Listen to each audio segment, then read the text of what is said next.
Morning, everyone. Are you fired up and excited to be here today? Yes. All right. Last night wasn't quite as exciting as you folks are this morning, but I'm glad to hear that. I am too. I am always excited. I am always fired up, and I have the opportunity to be here at Mass. None more so than you can be here with all of us. So I am excited for that, but I'm excited for two other reasons as well. Yesterday, I had the pleasure, the opportunity to work with the good folks here at St. Mars to clean up the campus. The weeds, we heard about weeds in our gospel reading today. And trim some bushes and take care of the place. And it was good to work with people who like mine. People who just care about their parish and want to look its best, especially for the times when we have visitors here. But I'm fired up for a third reason as well. Did you ever hear a song that gets stuck in your head? All day long, you keep repeating it, singing it over and over and over again. Well, that happened to me a couple days ago. I was listening to our music director, Norm, our virtual choir's most recent video that they put out on YouTube, their most recent song that they sung like the Brady Bunch, and all those little blocks that you see on the screen. And I can't get that song out of my head. Have you all heard it? No, I only see a couple of heads bouncing. It is such a beautiful song. It's an uplifting song. Makes you want to get up. Makes you want to dance. Makes you want to clap your hands when you hear it. And I love that kind of music. So if you guys haven't heard it, hey Norm, you think you can play a little bit of it for us?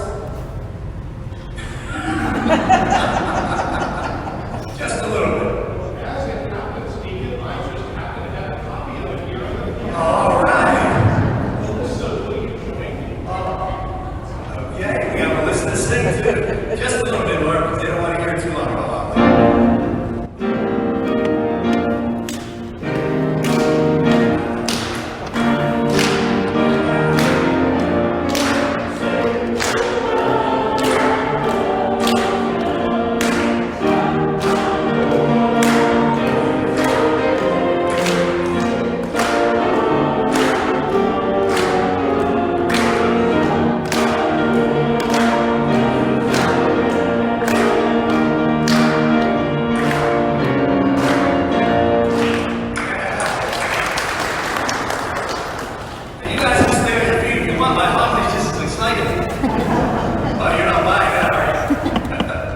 Thank you, Lord. Thank you, Melissa. That song is just stuck in my head. I wanted to share with all of you today. It has nothing whatsoever to do with my hobby. So many years ago, more than I'm ever going to reveal to you guys, when I was just a young boy, I did something wrong. I knew it. I knew if I got caught, I was going to pay the price for it, and I did. I got caught, found out about it. My parents did. When my dad got home, now my dad was the authority figure in the family. He was the power guy in the family. Not that my mother couldn't take care of us as well, my two brothers and me, when we got out of line. But when it was something especially egregious, give it over to my dad to take care of it. So when he got home from work, we went in the other room, talked to me about it, and then he did something that he's never done before. Pulled out a paddle. I'm just looking at that paddle. And he said these words to me. Now, there are too many young people here today, so I'm going to guess that all of you either had these words spoken to you or you've heard them said to somebody else. He said, Herb, this is going to hurt me more than it is you. Yeah, I didn't laugh, but I knew what I was getting.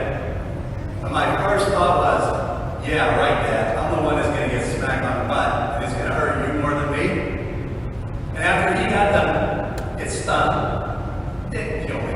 It didn't hurt that bad. But he was making a point. But I still didn't get that whole thing about it hurting him more than me. I figured, how do you feel anything happens? It wasn't until years later, probably when I started having my own family, that cliche, that phrase, came to me and I understood why. My dad was a very good guy. He was not a guy who, when he got angry, when he got upset with us because of something we did wrong, he got angry about it. He did it. But he had to discipline us. He had to teach us. But he always did it in a loving and a kind and most especially in a forgiving way.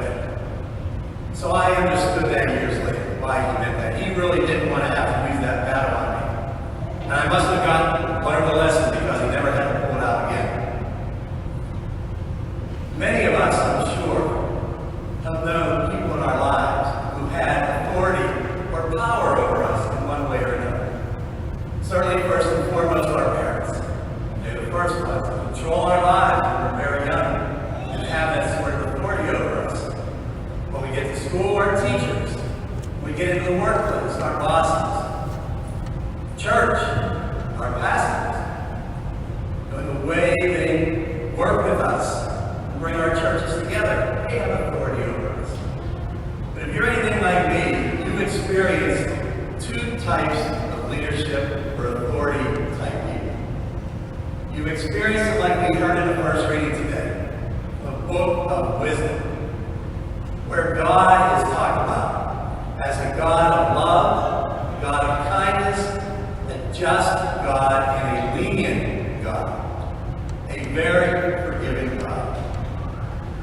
But then we know those other type of authority figures who use their authority in a different way. They're usually people who are insecure in their positions, usually people who are angry all the time, and when they use their authority, they do it in a hurtful, angry, resentful, even in a retribution type of way on people that they have that authority over. Now, I think most of us would agree, both work for a short while. That authority figure who does things in an angry way, in a revengeful way, gets a short-term result, but those never last. Because none of us want to be treated that way. But those who do things in a loving way, in an accepting way, in a forgiving way, are the ones that last with us. Because that's how God asked us to use our authority. He asked us to be kind as He is kind, to love one another as He loves us, to forgive one another as He forgives us. That's the type of God He is. That's the type of person He asks all of us to be. And we can be that type of person if we just follow the examples that Jesus followed with us. That Jesus got angry and